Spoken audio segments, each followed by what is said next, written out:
Yes, George. You told me you wanted to talk to me about your project. Yes, teacher. I think I will not be able to present my project. I'm sorry. But why is that? You have been doing an excellent job. Do you need more time?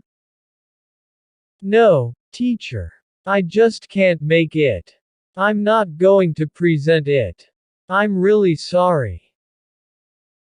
I see. Alright, don't worry. But you will have to get a good score in your exam. I'm not going to take my exam either, teacher. I can no longer continue studying English. What? Why? Is it too difficult? You have improved a lot, George. Don't give up. It's not about that. I don't have enough money to continue studying English. I will also have to get a new job to help my parents. Thanks for everything, teacher. Hey, wait. But you can continue studying English by yourself, George. Yes, we have talked about that before, and I'm going to do that, but there's a big problem. How am I going to evaluate myself? How am I gonna check my progress? I can't. Of course you can. I'm going to tell you how to evaluate yourself when learning English. Seriously. Awesome. Help me, please. Help me, teacher. Alright. Pay attention. Nowadays, there are many ways to evaluate yourself. For example, you can take tests frequently. If you are a new learner or an expert, you need to do a self-evaluation. Test yourself on a daily basis, or weekly. But do it consistently. You can simply evaluate yourself by doing a short exercise related to your skill. Or Google about your topic and answer the most frequently asked questions. For example, if you want to practice present simple, you can Google that topic. There are a lot of exercises online you can practice with. Also on YouTube. But search that specific topic. For example, present simple test or present simple exam. Or present simple listening practice or conversation practice. It will all depend on what skill you want to practice and evaluate. I also search that information for my classes. Another thing you can do to evaluate yourself is track your study habits. I'll explain it to you. Likewise, our diverse personalities, we have distinct learning styles. We've talked about that. If we fail in any assessment, what is the next action we take? Do you know?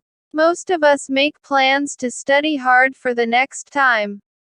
This time try to learn differently. Changing your study habit can have a noticeable impact on your grades. Study smart, not hard. What I mean is, if you memorize 10 words in one day and it's not working, then change that.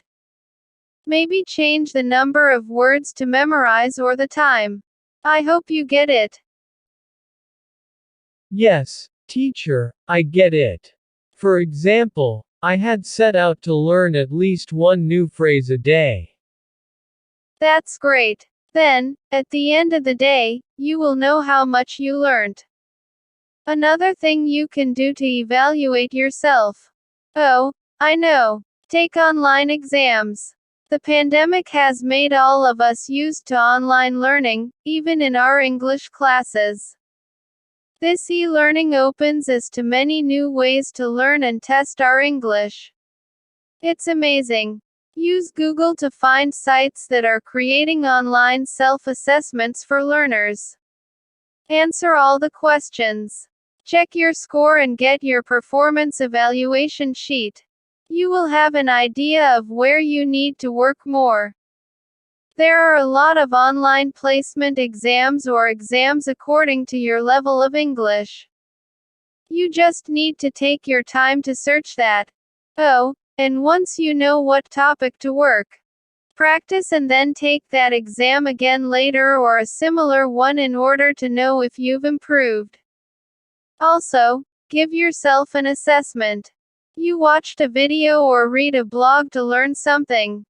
Then come out of the learning phase and evaluate your performance. Try to complete the task you learned about lastly without any help. If you pass the test, congrats. But if you fail, highlight the points which tend you to lose the game.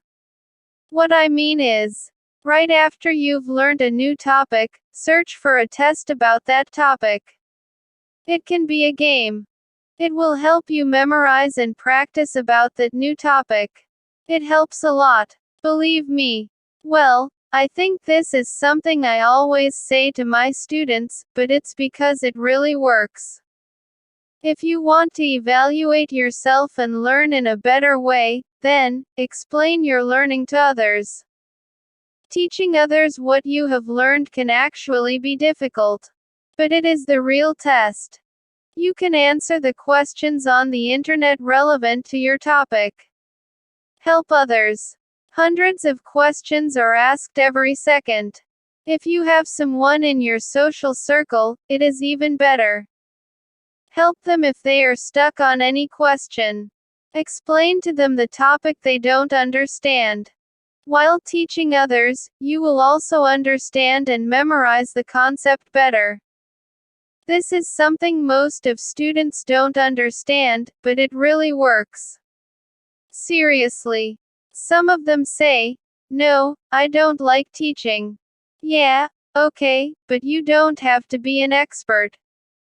The idea is to help others, and in that way, you will help yourself too. It's amazing. Oh, and last but not least, for the love of God, give yourself a break. From time to time. What I mean is, do not get disheartened if you fail while evaluating your performance. Rather give yourself a break. Okay, maybe you are passionate about learning, but your mind needs rest. Do not be hard on yourself to become an expert in a few days. Remember that the learning process is going to take some time. Remember that. Keep away from the learning material when you feel you're not getting that topic. Have an interval of at least 12 hours. And then start learning with a fresh mind. I remember when I started learning English. I learned new words and I felt really good. But then with the time it all became more and more difficult. I got frustrated. When I was in advanced level, I took an online English exam and I got intermediate level. I felt terrible. But I also realized I had to learn more things. It was a challenge for me. I think that's the most difficult part of learning English by yourself. Or evaluate yourself. Motivation. Because here in the Institute you have me telling you what to do every day. But when you learn English by yourself, then it all depends on you. Do you understand? Totally. I really want to speak English, so I will do everything you said. And teacher, can I come here sometime, so you can help me with some questions? Of course. If you have any question, recommendation, or maybe you just want to share your experience, feel free to do it on the comments. I always read all the comments you write. I hope you can speak English soon and please don't give up. I trust you. Thanks, teacher. I won't give up. Thank you so much for your help. Dear listener, I hope you learned from this video. Don't forget to subscribe. Thanks for watching.